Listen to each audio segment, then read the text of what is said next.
any questions in the chat or the Q&A box, I will be looking at that, and we can take some questions from our viewers as we go here if they have any. But yeah, well, I think we'll go ahead and get started here just to keep us on the time. But to start off, both of you have some pretty interesting backstories in terms of how you got involved in the cannabis industry. So I'd love to hear from you both about what prompted you to get into this business and how you got started. So Sean, why don't we kickstart with you here? Okay. So yeah, I kind of got into the cannabis space back in. Well, I've been a patient caregiver in the state of Michigan since 2009. I grew up around the Ann Arbor area, which is definitely a cannabis community. So I've been heavily involved in that. My background is in surgical sales, and a few years ago, I lost a family member to cancer. And through that process, speaking with his doctors and doctors that I was working with, everyone across the board was recommending that he get his medical card, if nothing else, for symptom relief. And so that's kind of my what got me connected to it on a more personal level, and made me really kind of make that decision, that final decision to get involved and want to get into the industry. Mm-hmm. Certainly. And Patrick, you. Thanks for having me. Yeah, similar story to Sean. When I was a young adult, both my brother and my father were heavy drinkers, and I was very fond of alcohol too. And I realized that it was important for me not to struggle with those forms of addiction, and really found cannabis to be an incredible alternative for me. Helped relax me. Also helped me stay focused and live my life as a productive business member and husband and father. And then, I lost both of my parents to cancer. They had very healthy lives, but late in their life, they both were diagnosed with terminal inoperable cancer. And my mother embraced cannabis in the edible form and really saw the impact that it had on her final days, and really made me understand what this was as medicine, and helped me to stop feeling shame about being a user and understanding that I was really creating more health and wellness and balance in my life. And I wanted to be a part of bringing this out of the shadows and into the mainstream.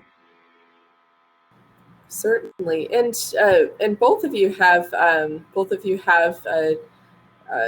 operate in several different aspects of the market. And Patrick, I'll start with you. Your company uses a unique process, aeroponics, to grow the cannabis that's used in your in-house products. And I wondered if you could talk more about that process and your decision to incorporate this alternative growing system into your business model. Thanks. Well, and when I was researching growing methods, it was really through that learning process where I was introduced to aeroponics. And I learned, the more I learned about it, it actually started as a form of growing vegetables in limited resource environments, and was used by NASA and by private space agencies for actually growing fruits and vegetables in space. And I was really fascinated by that. And then learning about trying to build a business model entering the cannabis space and differentiating ourselves from the rest of the competition. It was really an interesting growing method. And the more I learned about it, I felt it was really a beneficial idea and useful growing method, because it reduces a lot of potential contaminants, because we never introduce soil or dirt into our growing processes. And by reducing those contaminants potentials, it also allowed our growers to focus on the tender loving care of taking care of these plants and get the best yield and performance out of these plants. And at the end of the day, it helps create more consistent quality medicine and recreational products for the consumer and patient based in Michigan. Certainly. And and Sean, your company has also expanded into the cultivation space now here in Michigan, with your first harvest coming later this summer. And what excites you about entering this aspect of Michigan's cannabis industry in addition to the retail operations? Yeah, definitely. Yep, our first harvest will be coming down beginning of July, so really excited to finally get some flower pot flower onto the shelves. And I think, like most, I mean, it all starts with the plant, right? It all starts with the flower. So, that's what my background's in. I've been growing for years. Me and a group of friends we have participated in different cannabis cups over the years. We've worked with like labs such as Sci Labs, getting ourselves tested. Um, we really focus on terpene profile, cannabinoid profile. We have some genetics and strains that are 1-to-1 with CBD to THC ratio. So it's not all about just THC content, the highest THC. It's about the plant as a whole. And I'm really excited to see the market kind of develop and mature and go that way. Absolutely.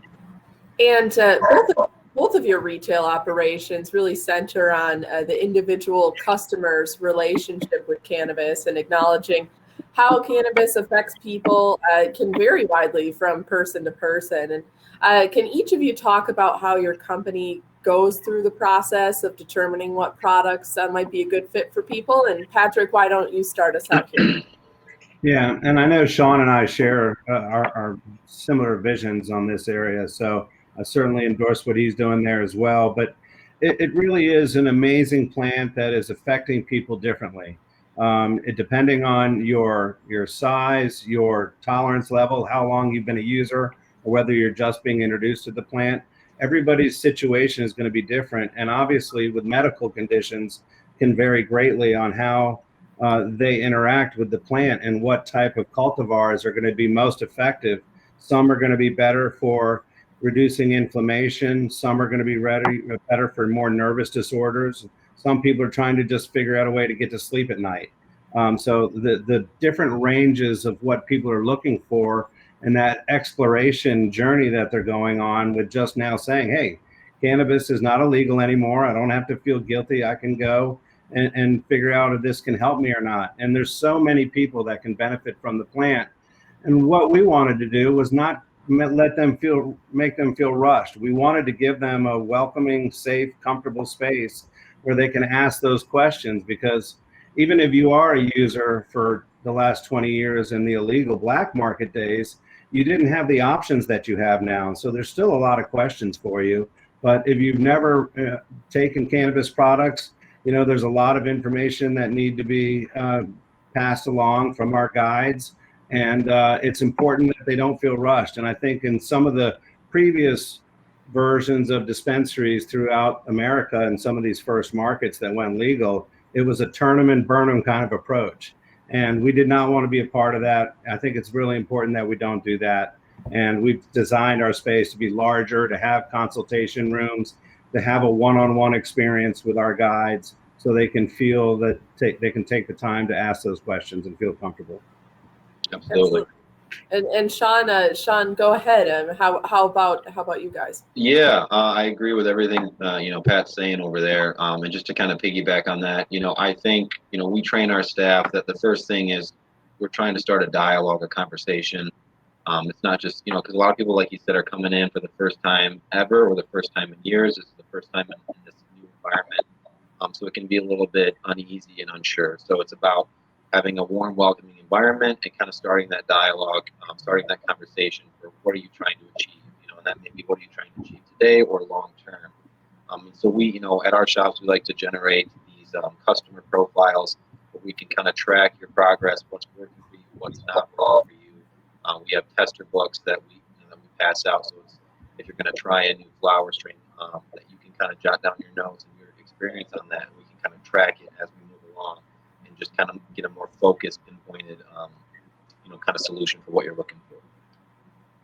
Certainly. And as Michigan's cannabis market matures, there's already a lot of interesting new options and products on the market for people to choose from, including grab and go drinks. I know you mentioned that's coming up pretty soon in our initial chat. And what are some of the trends and products you expect to see become available to Michigan cannabis consumers in the coming months and years? And any particular new options that your customers are clamoring for? Sean, why don't you give a start here? Yeah, it's pretty amazing, all the new products and the new ways and methodologies for how you can consume cannabis these days. I'm a big fan of the topicals personally. I really enjoy a lot of the one-to-ones that are out there with a little bit of stigma in it as well. I think it's great for, after a workout or before bed. So I'm a big fan of those. Definitely excited about all the drink enhancers, things like that coming out. And then also the microdosing. I think that's really going to be where the market goes in the future. Is where you have these 2.5 milligram, mints or edibles or drinks where you're not getting this huge amount of THC, where you can still kind of go out and function and be productive and get done what you need to get done. So I think there's a lot of exciting products coming down the pipeline. I'm looking forward to some of these ice creams, some around 4th of July coming up. So yeah, it's all exciting for sure. Yeah, and Patrick, how about you? Well, yeah, I think this is really basically, my business partner likes to use the phrase, we're really in the bag phone stage of the evolution of what cannabis products are. And we have a really exciting next 5 to 15 years. We're going to see an enormous change in these product offerings and getting away from smoking. Obviously, smoking is the most commonly used form of delivering systems into the bloodstream. It is a quick way to get into the bloodstream, but we're working on things like nanotechnology to get more of that bioavailability into the bloodstream with different methods besides smoking. And I think we'll see a real evolution in the way we'll have cooking products, baking items, butters and oils, and all the way to the medicinal side, with tinctures. And I think something that's really not out there right now, but something I hear our chemists, we have a chemical engineer who runs our processing lab, and it's, it's something like an asthma inhaler. It gets a direct injection, a metered dose into your lungs, which also gets it into the bloodstream quicker. And I think we'll see a lot of those new type of medical devices come out for ways to get more efficient administration into your bloodstream without having smoking be a part of it. Obviously, we all know that there are some negative side effects to smoking, but I think it's really important, if I'm making a personal statement, that smoking is always an option for people, because obviously we have really people with severe chronic pain disorders, veterans who've been serving our country that are suffering from PTSD, and the act of smoking actually provides them some of that relaxation, as well as the medicine and the cannabinoids that are in it. So it's always going to be a part of the cannabis industry, and should be available to everybody. But we're going to see a lot of changes going on. And one more point, concentrates. Many of people who know the expression of dabbing and shatter as a form of a concentrate was really the first waxy concentrate that was available for people that were looking for higher doses of THC. And now we're seeing, in the last 18 to 24 months, I know Sean would agree, a real big evolution on those types of products. Because shatter was harsh, and it wasn't always the smoothest hit, and it was very dependent on how it was created, not only with the extraction machines, but also the strains that were used and the quality of the cannabis as the biomass source. But now you've got batter, butter, you've got sugars, diamonds, you've got all kinds of THC isolate kind of devices with powders, old school like hash, bubble hash, live rosin. So it's really going all over the map, and you're getting a really wide menu for people that are looking into that concentrate market that wasn't there before. Absolutely.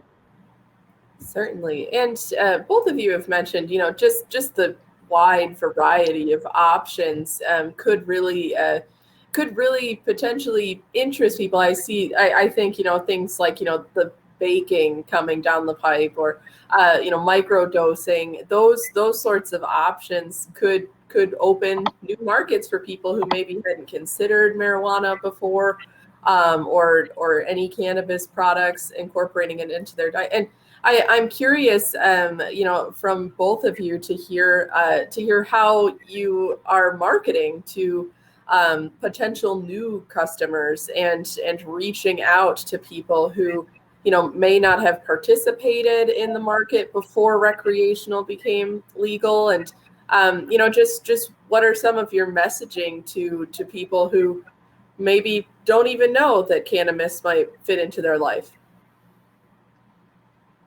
Yeah, absolutely. That's a great question. I go back to it's just about creating a dialogue and having that conversation and kind of trying to, dispel the stigmatism and the negative connotations that are attached to the plant and have been for decades, and just kind of reopening that door and letting people know that there's different methodologies of consumption, and that help to get, achieve different effects. And, even if you're looking for something that you're not going to have that high effect, there's options with just THCA in it. You're still going to get some of those benefits without the high effect, and about looking at the plant in a different way, with the entourage effect and looking at the terpene and the cannabinoid profile. So it's just about having those conversations, getting involved with the community is a big thing that we do with all of our licensed facilities, being heavily involved in the community, and just kind of keeping that conversation evolving and maturing.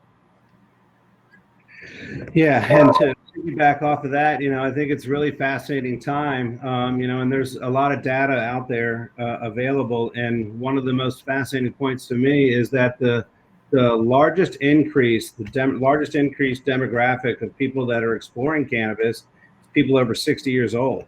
So I think that's a very fascinating thing when you're introducing a new consumer base into this market that is, by definition, senior citizens. And their issues of chronic pain and arthritis are different than the soccer mom or the 28-year-old stoner. So they're just different needs, and you have to be able to communicate to these people differently. The soccer mom is stressed out. She's got 3 kids that got practice, and when she drinks 3 glasses of wine at night, she gets a headache, and she's got the next morning, and so that's not helping her either. And that's one of the great benefits with the infused beverages that are coming out, providing an alternative that's hangover free for people, and also non-addictive. So obviously these are really important products that we have to share with the mainstream community. Absolutely. And this came up in the last panel I moderated as well, but both of you have mentioned it a little bit, so I thought I'd bring it up here. And that's the stigma of the cannabis industry, especially since it's so new and, it was recreational use was illegal for so long. Is that stigma going away? Do you see with more people, interacting with provisioning centers and looking into all the new uses that they could possibly incorporate? Do you see the stigma that perhaps cannabis products carried going away anytime soon? And Patrick, I guess we can start with you here.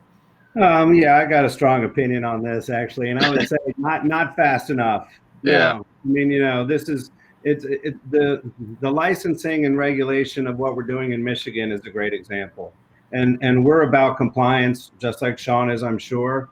But the amount of hoops that I have to go through, and reporting I have to do, and interactive tracking with law enforcement agencies, regulatory officials, is much more than anything else, including a lot of industries that exist in Michigan that people are not fans of, and obviously we're all familiar with alcohol and cigarettes and the pros and cons of both of those product items. And I've always felt strongly that cannabis is a lot less dangerous than either one of those. And yet, it still exists, and still, I feel a little bit of guilt when I might be pulling out my vape pen in front of my wife and her friends, and my wife is a school teacher, and she's still embracing and getting rid of the stigma in her mind, but she understands and believes in it now, and she is transitioned, and I think that's the process that we're going through, and unfortunately, so many people, they say, well, I get it, it's okay that it's legal, I just don't want it around me. And I think, we're all accepting of someone coming over and having a glass of wine. We introduce it and offer it to them, or a beer or a drink. It happens everywhere we're going on a daily basis. And I think cannabis is much less dangerous for the people using it and for the people around it. But yet we still have to hide in the shadows too much. Yeah, I couldn't agree more. And just to kind of piggyback off of that, when I first got into the space, I was hesitant to kind of tell, my wife's family and friends, it's because you don't know how they're going to react. hearing that you're in the cannabis space, and I think the first thing that comes to people's mind is just kind of someone who's selling weed out of their living room. And so I definitely think it is progressing in that way. The stigma is leaving, but it is definitely at a slow pace. Like I look forward to the day where cannabis can be incorporated into spaces as opposed to right now where there's spaces being built around it. It'll be nice to go somewhere and you'll be able to look at a menu and see an infused beverage with CBD or THC, and that could be at any restaurant or local water, as opposed to like these designated areas. So it's going in the right direction, but I definitely think there's still a lot of ground. Sure. I see, Lauren, if you don't mind, I see Scott Smith asked a question about edibles. Yeah, I was just about to ask it actually, and I'll repeat it. If someone's watching over the recording later. So Scott says he tried some cannabis infused chocolate to relax and had some hangover effects the next morning. And would that be from the dose level? He says not a lot, or should he try a different product?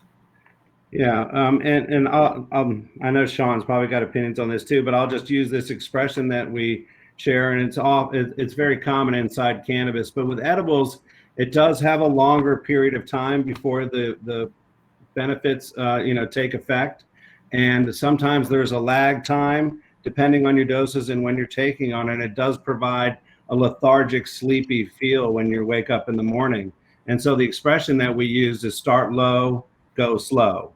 And that is, it's a very good tool to remember, because edibles do have a different effect on the body than smoking or, taking another, type. But tincture has some bioavailability going to your bloodstream, still performs like an edibles. But vaping and smoking, does have that quicker onset and then a quicker down period too of how long it takes effect. And this is an important thing to learn if you're a consumer of these products. Basically, when you take an edible, it metabolizes through your digestive system, and it converts all of these cannabinoids to what we call CBG. And so that's the effect you're feeling when you take an edible, as it has been converted and delivered to your bloodstream. Whereas when you're smoking or vaping, you're getting the cannabinoids entering your bloodstream independently for what is in that strain. And it just has a different effect. It's a different high. And so with edibles, I think it's really important to, one, start with a lower dose, and two, make sure you're taking it early enough so it's not going to be lasting as you wake up into the next morning. Typically, what I say is an hour before you want to fall asleep. Yep, absolutely. Yeah, I couldn't have said it better.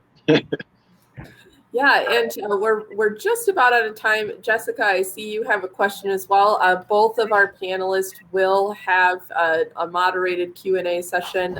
So once we move back into that main stage, you'll be able to ask that question there. And then just want to let everyone know, you head back to the stage by clicking the camera on the left side of the screen. At the end of the session, which we're just about wrapped up with. But it's been great talking with you both, Patrick and Sean, and we have a few more seconds left if you have any final thoughts for us. Sean, you go ahead. Yeah, thank you, Lauren. I appreciate having the opportunity to get on and speak and talk about the plant and cannabis, and in our business personally. I think there needs to be more forums, more dialogue, more conversations, more events that do just this to kind of help remove that stigma and get cannabis to the norm where it should be in everyday life. So yeah, I appreciate it. Yeah, and I appreciate people like Sean being in the industry, and I think it's really important. We're on here as operators giving insights, and we're talking about the local effect with Michigan consumers and patients, and really important for all operators to be here for the right reasons. This is not about greed. It's not about money.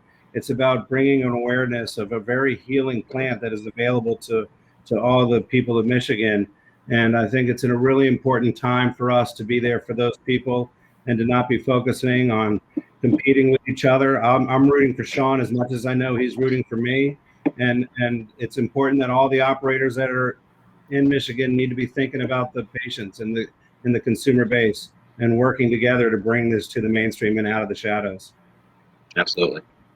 Well, thank you both so much. It's been great talking with you. And yeah, we're headed back to the main stage now, where there will be a little bit more Q&A. But really appreciate everyone for joining us today. Thanks so much. You, Lauren. Yep. Thank you, Lauren. Thank you, Pat. Bye-bye. Thank you.